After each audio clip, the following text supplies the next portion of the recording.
Okay, Stanislav P. 1983, 1500. And we go for our patented Sicilian. We still have not gotten a single open Sicilian. Everybody is still playing the Bowdler with Bishop C4. I truly hope we'll get something a little bit different just for some variety. Even an Alapin, Smith-Morra, anything except the Bowdler, which we've been getting nonstop thus far. Wow, our opponent already... Okay, F4. Nice. So F4 is a move that we have faced, I want to say, something like 3 or 4 times throughout all of our speedruns. And every time we have responded in exactly the same way. I have explained this move at length, so I won't go through the motions again. We'll make the move, and then I'll recap it after it's already made. The move is 2d5. And this is the reason why the Grand Prix attack starts with knight c3. The whole purpose of going knight c3 first is actually to prevent d5. And the way that we punish f4 is by showing white that he should have gone knight c3 first. f4 is not a mistake. It's a totally legitimate variation, but it's considered a little bit dubious. It's considered inaccurate. So if white takes on d5, we are not forced to play a Scandi with queen takes d5. That goes against the whole point of the move d5. Does anybody remember what the move is against ed? Yeah, very nice. We play knight f6, and we actually have it on the board. And white pre-moves knight c3. He, I think, obviously thought we were going to play queen takes d5. If you're looking at this for the first time, you should be puzzled, and you should be wondering why white can't just play c4 and secure the extra pawn.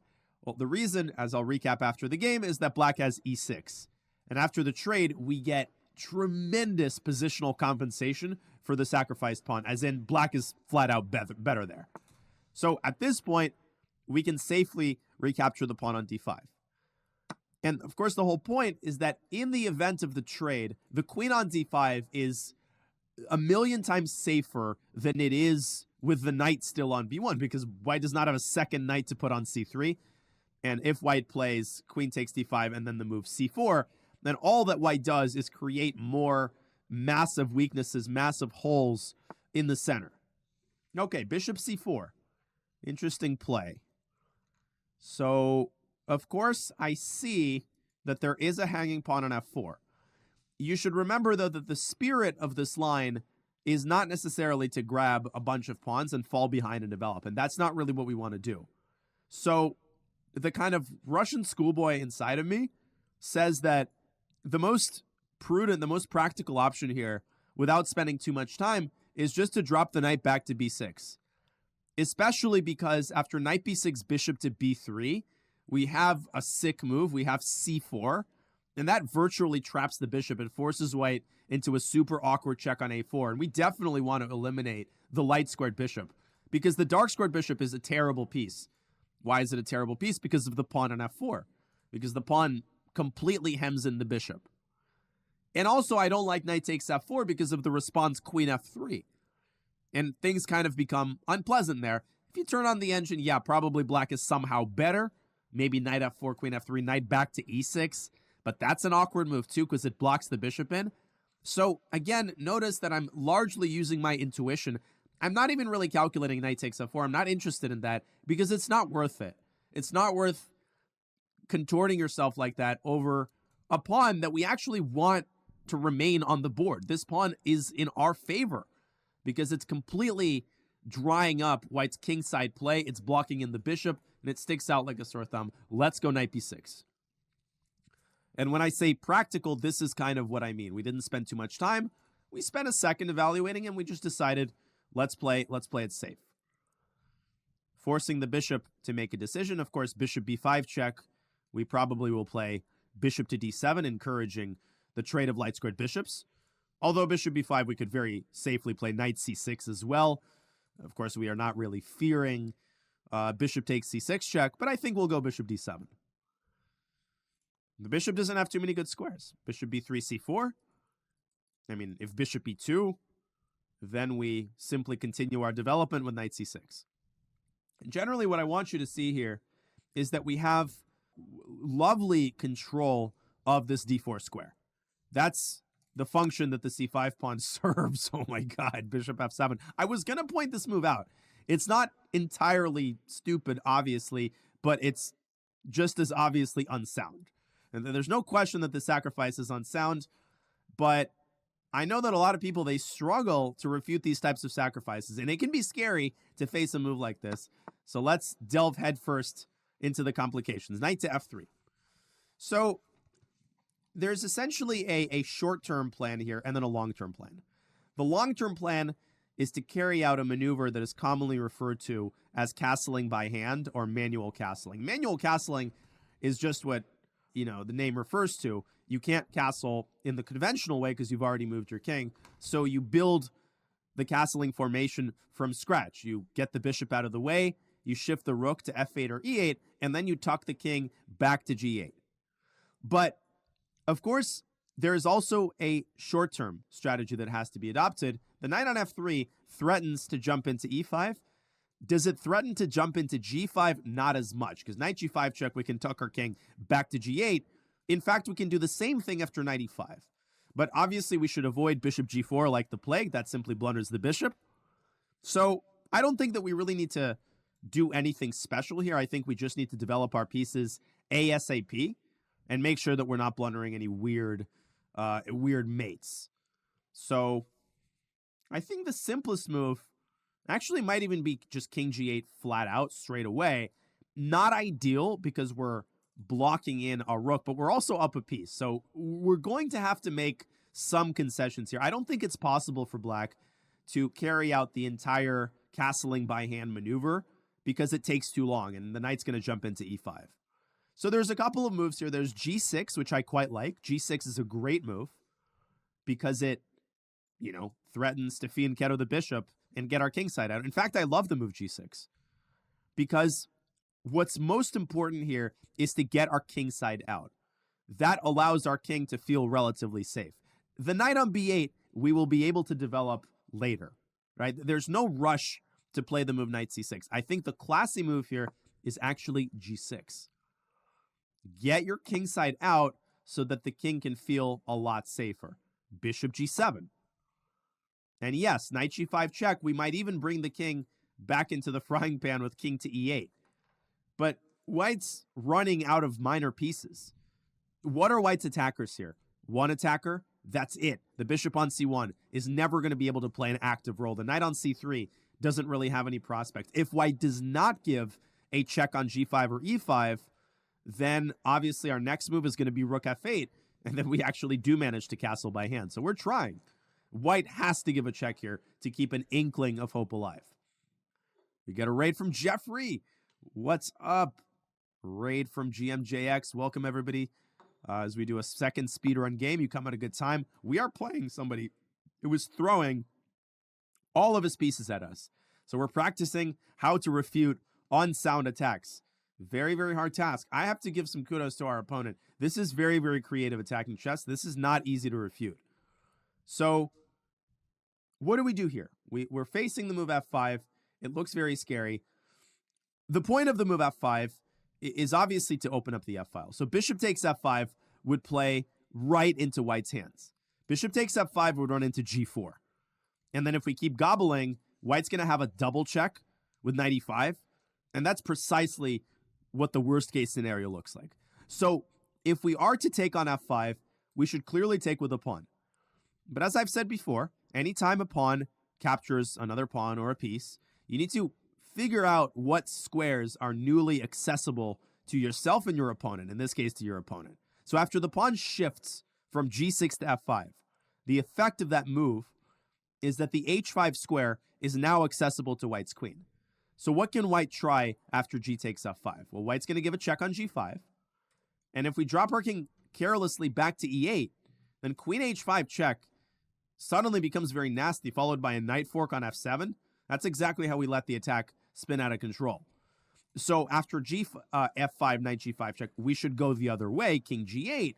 But still, queen h5 may appear rather unpleasant. There is a mate threat on f7. Now, can we defend against that mate threat? We actually can. We can shift our queen over to f8 in that situation. And it appears to me that white's attack starts to fizzle out. And then on the next move, we could play h6 and force the knight out of g5. But there's also a third option here. Sorry, a second option, because bishop takes f5, we're not counting. And that is just to ask yourself, what if we ignore? What if we just go rook f8 and continue castling by hand as if nothing's the matter? Well, that seems like madness, because after f takes g6 check, h takes g6, aren't we giving our opponent a discovered check? We are, but the point is that there's no way to win anything other than a pawn. The way that white can win a pawn is by giving a check on e5 and capturing on g6. But in that case, our king is safer than it's been the entire game. So I actually think that these options are alternatives. G takes f5 is what I would call a more principled option, where we're basically saying, I don't buy anything you're doing. I believe in the ability of my pieces to ward off the immediate attacking threats. And that's actually what I want to do. I want to prove to you that you can go for these types of moves, and there's no reason to fear ghosts in this situation. If you don't see a forced mate, if you don't see a way to actually cause problems, you don't need to be afraid just because your king may seem uncomfortable for a couple of moves. Okay, g4 just loses on the spot. Our opponent is playing for tricks. We're obviously not taking on g4. What are we doing now? Well, we're following through on our initial plan, which is to do what? We have time, all the time that we need to play rook to f8. Castling by hand, we've completed it, and we're going to win the game very shortly thereafter. So yeah, our opponent definitely finding some creative ideas, but that sack was just way, way, way too early. You just can't win chess games like that. You got to develop some of your pieces. Again, can we play bishop takes f5? Probably we could get away with it. I'm not even thinking about touching that pawn. Get your king back to safety. Keep your priorities straight.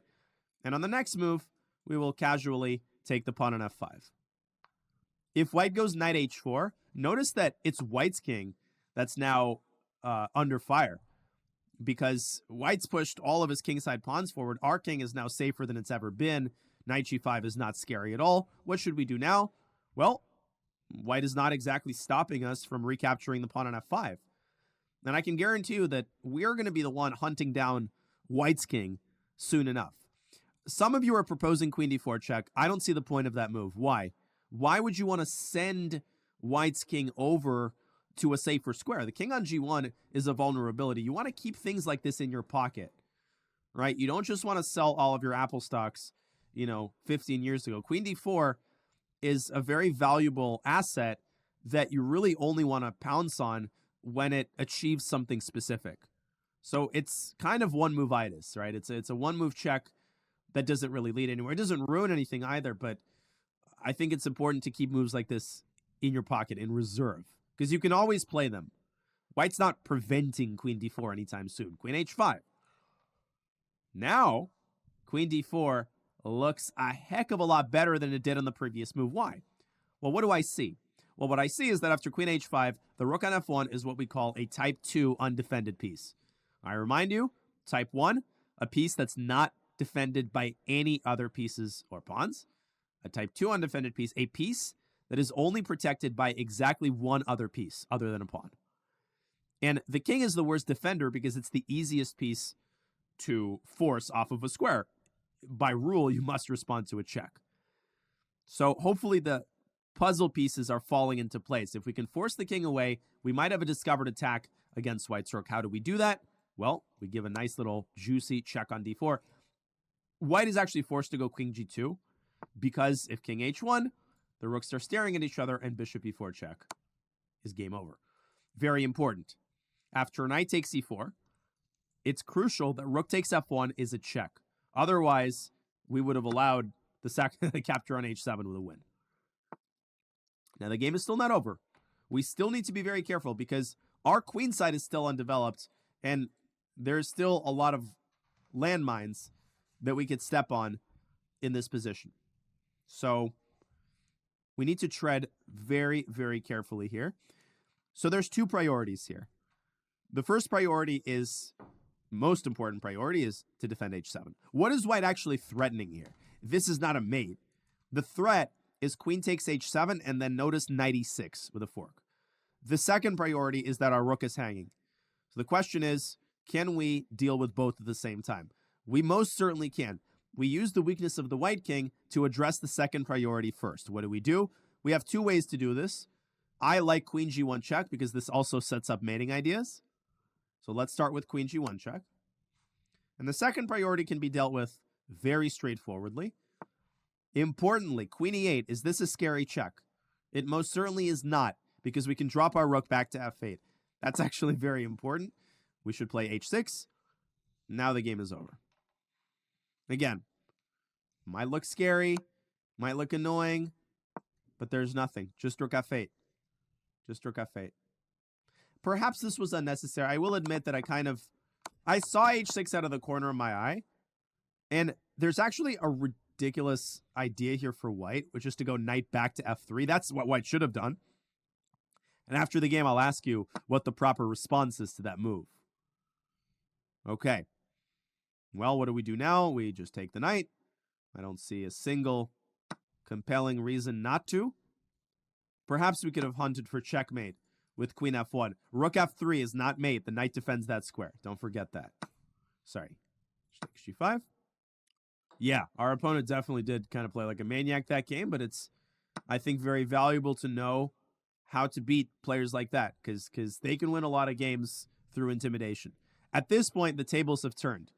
So, again, the Russian schoolboy kind of move is just to play knight to c6 and say, I don't care about the check on e6 because I can just drop my king over to h8. But at this point, the white king is wide open, and we should start looking for mate. And we can find mate by process of elimination. There's really only one check here that makes any sense. What is that check? Again, rook f3 blunders the rook. Queen f1 to start can be played intuitively. This move is not going to hurt. You can make this move with zero calculation, because it's not only is it not going to hurt, it also allows you to bring your queen back to safety if you want to cover the check on e6. But now it's time for calculation, because one way that you can mess these types of positions up, and I think you can relate to this, sometimes when you force the opposing king to go further and further into your territory, you have to be aware of a situation where you've sent the king in so far that it actually becomes an attacker. And if you don't have any checks in that situation, you could get yourself mated. So a situation like that arises after rook f4 check, king goes to h5. Now there's exactly one check in that position, queen to d1 check, and suddenly the king lands on g6. So if you want to go for that position, you have to calculate one step further. Do we actually have a way of getting to the king on g6? And the answer is yes, but you have to see that move. What's that hidden move? Rook back to f6. Excellent. Rook back to f6, forcing white to give up the queen for the rook. And that ends the game. But you have to see all of that before you play rook f4. Or you could get yourself mated, especially because we're playing without our queen side. And that's why, if you're not sure in a situation like this, just go queen back to f6. Just simplify. Okay? Don't try to be a hero unless you've calculated everything out very concretely. And in this case, I have. So for most players, I would actually suggest just going back to f6 or going back to f5. Because this is, we're cutting it a little bit close here.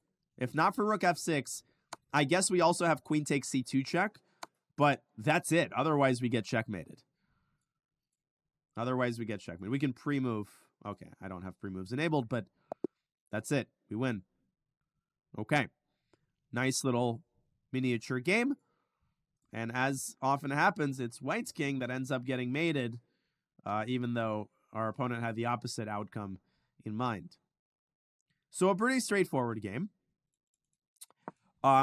Previously, we have faced the move c4, which I mentioned before the game, and you can browse through my old speedrun videos to find a detailed explanation of why this position is better for black. The TLDR is that you've got a massive outpost on d4, a terrible pair of bishops, both of which are staring at, the c and the f pawns respectively, and tremendous development for black.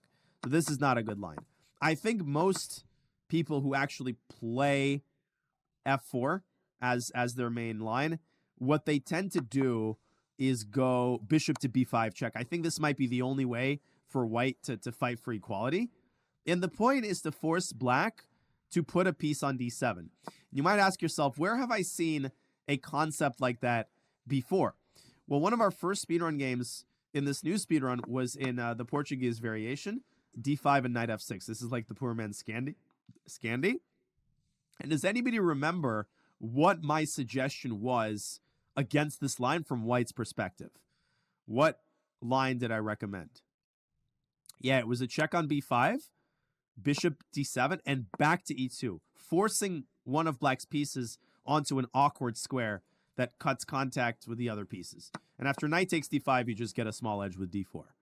So it's the same general type of concept where you force a piece onto d7, but in this case, the knight on d7 is actually quite a nice piece because later on in the game, it can jump out to b6 and put more pressure on d5. So if white tries knight c3, you have a bunch of options here, but the most straightforward one is first to say, get off me, get out of b5.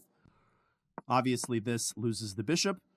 So white either has to take on d7, and then we can take back with the queen.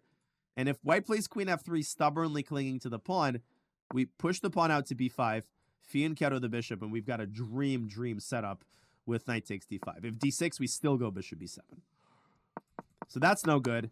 And if white goes back to e2, then we can go knight b6, and we can win back the pawn with a very comfortable position. But if I remember correctly, the sort of stockfish recommendation here is to say, listen, I'm not in a rush to win the d5 pawn. A lot of people, they struggle with these types of concepts where you feel anxious because you're down a pawn, but there's no way for white to keep this pawn alive in the long run. So what you can say is, listen, I'm going to, rather than artificially forcing the bishop away from b5 and spending tempi, I'm going to let the bishop stay on b5. I'm going to go from the other end. I'm just going to prepare castling. So the best move, I think, is just g6. Both sides develop, knight f3, bishop g7, castles, and you've saved a bunch of tempi. Now you can go knight b6 without having to worry about the whole a6 operation. And the bishop on b5 is a very awkward piece. It's just sort of biting into thin air after knight b6. And if white tries to open up the center, well, that's not helpful at all. cd, knight d4, and still you go knight b6 and win the pawn back. And again, the pawn on f4 is sticking out like a sore thumb. It's creating permanent weaknesses on the king side, and the bishop on c1 is just very unhappy. So I don't know of a single way to justify this line for white. If white goes e5, then you go knight c6, and we've had a game here as well. This is just a great position for black. But this is something that we'll talk about later. It's a fundamentally different line. Let's take a look at the game. ed, knight f6, knight c3, knight takes d5. Okay, bishop c4 is reasonable, and knight back to b6. And, of course, white should play bishop b5 check and go for this position. Takes, I don't know what we would have taken with. I like taking with the queen in these types of positions because you allow your knight to come out to a more natural square. It's the same logic, by the way. It's the same logic in the Moscow variation. That's why the most popular move here is actually queen takes d7. Not because the queen is so remarkable, but because you allow your knight to come out to a more natural square. Same spiel shtick here. If bishop b5 check, bishop d7, takes, and you are in time to come out to c6, taking the sting out of knight e5. Castles. And why is it so important for the knight to be on c6? Well, remember what I said earlier. One of the main positional underpinnings of this position is our control over the d4 square, which prevents white from freeing himself with d4. White has to satisfy himself with d3, and now we've got just the positional. The best word for it is a clamp. We're clamping down on the d4 square. We're making it hard for white to develop properly. Okay, so black, I would say, is slightly better here. You could even play bishop to d6 because d4 never works. Takes, bishop c5 pins the king. Again, white pays the price for putting the pawn on f4. But bishop takes f7 is just a complete bluff move. And I'm kind of happy with the decision that we made here. I think g6 is a move that demonstrates that we know what our priorities are, right? Our priority is to get the king side out. Of course, I think white's only chance to make this quote-unquote work would have been to give the check on e5. At least force the king back either to e8 or to g8. We probably would have gone back to e8. And white is completely lost. There's just no attack. We go bishop g7. Yes, the king is in the center, but who cares? The center is actually a pretty safe place to be here. White has no pieces to attack with. There's nothing to talk about here, right? There's just nothing to fear in this situation. Just because the king looks exposed is only half the equation. The opponent has to have the actual firepower to exploit it. Yeah, just not much to discuss. Bishop f7 is completely unsound. But, of course, our opponent hastened his defeat with, first of all, the move f5.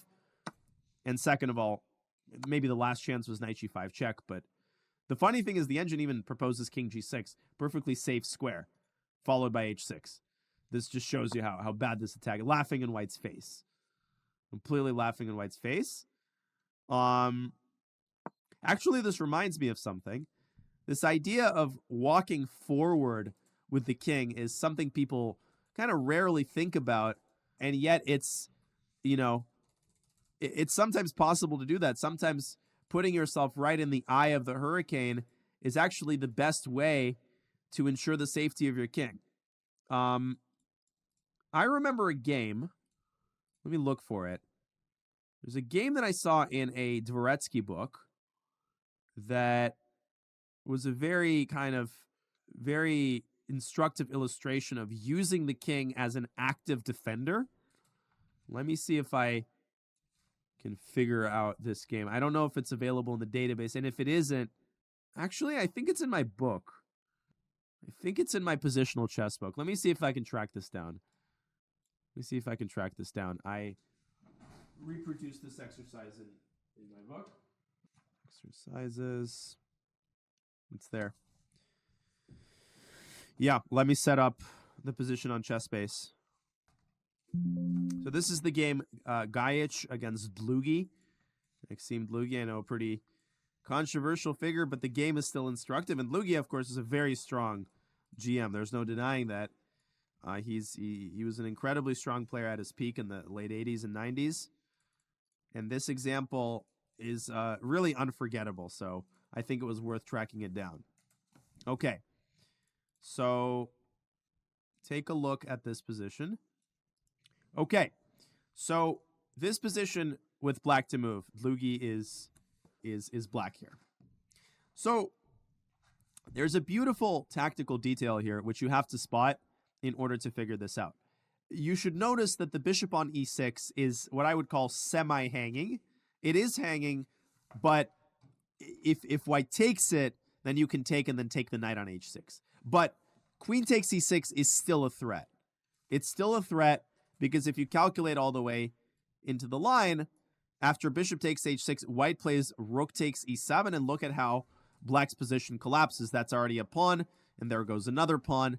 Black has a completely losing endgame. So you might say, okay, not a problem. Let me move the bishop back to d7. Here white has a beautiful tactical idea that leads to a win. Let's see who can find it first. This is not easy, and it comes out of nowhere. Who can find it? You're going to fall out of your chair when you find this.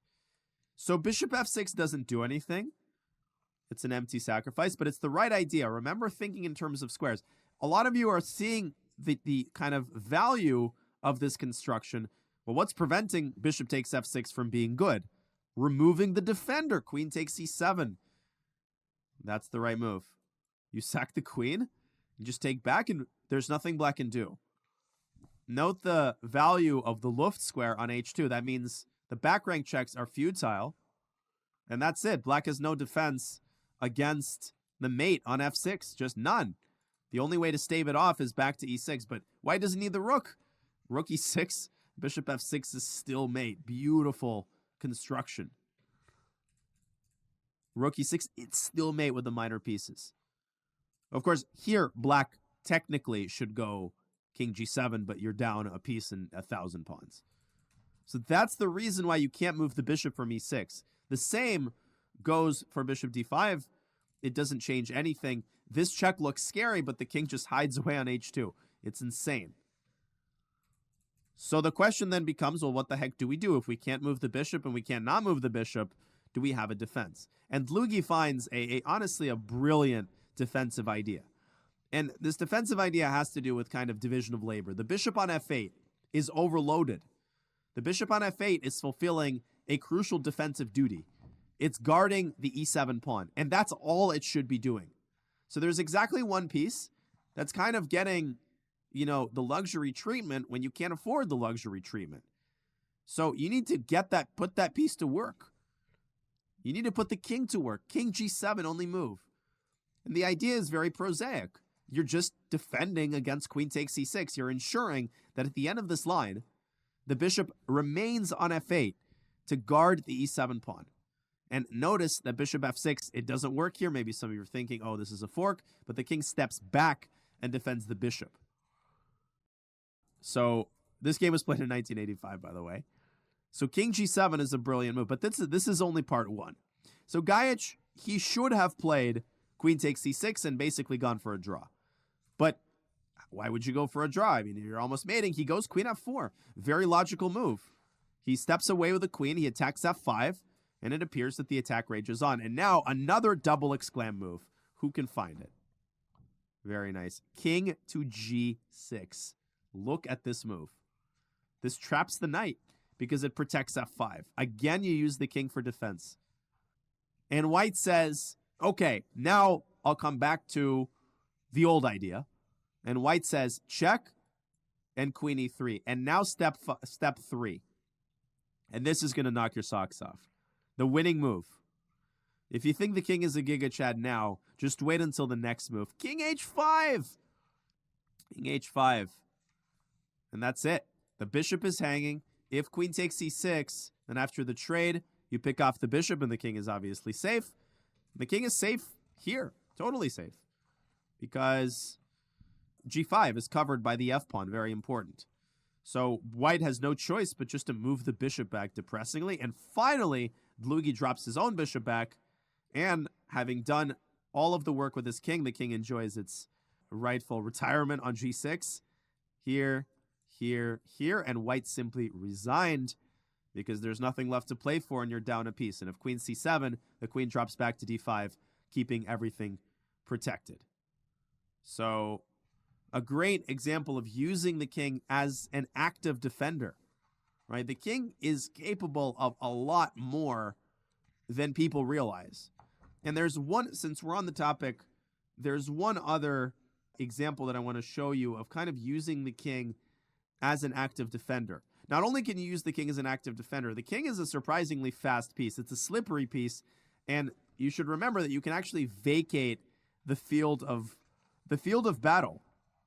You can vacate the danger zone by using your king itself. You don't always just have to use other pieces and surround the king in a defensive cocoon. And one of my favorite illustrations of that is the following game. Just a moment. And this is also in the chapter on defense in my book. Just a moment, please. Okay. This is a really memorable example, I think. There we go. This is a Grandmaster game between Miguel Illescas, Spanish GM. I actually played him before, and the very famous Ulf Andersson, absolute legend from 1997. You can see how high rated these players were. So Ulf Andersson has gotten himself into a rather serious pickle here. White has just lifted the rook, as you can see, to H3. And it appears that the game is over. Because what is white threatening? Well, not queen H7, but of course white's threatening to take on F6 and then to take on H7 with mate. So trivially, it may seem that the only move here is to play H6. But H6 loses on the spot to bishop takes H6. And that's it. White crashes through. GH, queen H6 is mate. And if you go knight H7, then obviously there's bishop takes G7. If you try knight G8, then the bishop moves back to G5. And knight H6, F6 is just complete and utter devastation. So what do? Do we resign? No, we do not. You cold-bloodedly move the king away to G8. And Illescas makes a move that it's very hard not to make, and yet it's a mistake. He plays bishop takes F6, but the king continues to run. And you've opened up a little escape hatch through E7. And it's very important here, very important, that black has control of the E-file. Because if white could have put the rook on E1, you could have closed that escape hatch off and checkmated the king on h8. As it stands, you just keep running. And then you make another little escape window for your king with rook to d7. And the king runs all the way back toward the center. And then again, it runs forward to e7. The smoke has cleared, and suddenly it's black who's threatening to checkmate the white king with queen f2, forcing Ilyauskas to drop his knight back. Now Anderson opens up his bishop and transitions onto the offensive. Queen g8, I don't care. Queen e5. Take my pawn. The king ends up all the way on c7 where it's perfectly safe, and he ends the game with a direct attack against white's king. Rook e7, and Ilyauskas just gives up the game. Bang, bang, checkmate. That's actually how the game ends. Now, I went very quickly through the kind of second half of this, but ultimately you see the idea. And one of the key takeaways is that the king can be used as an active agent. It just doesn't always just need to sit in the corner and watch its own demise. You can use the king as an attacker or as a counterattacker, and you can use the king like a running quarterback. You can actually run with the king. You should never forget that. Okay, back to the game. Hopefully those examples were enjoyable. And all of that stemmed from a move that I would never play. In this case, this is just unnecessary, but it forces the knight back, and now we can go h6 and king h7. But of course, the simple king g8 is perfectly sufficient. But after queen h5, it's important that you have the move queen to f8. And whatever white does, we just go h6 on the next move. We force the knight away, and then we drop our queen up to f7. That's it. No attack left at all. And then we complete our development. So that would have been perhaps the most resilient. After g4, rook f8, there is nothing left to analyze because apart from our king being safe, it's now white's king that's completely wide open. But the last point I want to make, after queen d4 check, if white had gone king g2, what's the absolute simplest move here? What move would you propose if you wanted to play practically? Who can tell me? And once you see a move like this, you should play it. I would just go queen g4, honestly. I would trade queens. Because you're up a piece and a pawn. The knight is kind of stuck. Queen g4 is very simple. If you don't want to do that, you can just go h6. h6 is also perfectly sufficient. So this was nominally more resilient. If rook f2, then queen f2 and bishop g4 picks up another rook. So this is kind of nice, simplifying wisely. And of course here, bishop e4 is game over. h6. If white would have gone knight back to f3, the funny thing is that the queen is almost trapped here, but you can just, again, using a technique I've talked about so much, giving away a little bit of material in order to make the task easier. We give away an exchange, and just look at this position. You're up a full piece. The rook is coming to f8. The bishop is tied down. The game is over. The knight's coming to d4. You know, it's going to result in either a queen trade or checkmate. So that was nothing to be afraid of, and neither was queen e8 check because of rook f8. But we had to do a little bit of calculation. Big deal. It wasn't anything particularly, off the wall complicated. And here we used accurate calculation to ensure that after king g6, you can drop the rook back to f6 and force white to give away a full queen, and our opponent resigned. So that's all she wrote, ladies and gentlemen. Any questions on this game or on the example games of using the king in the defense? I have many more illustrative examples of using the king in defending, but we'll limit ourselves to these for now. Can we look at queen h5 instead of knight f3?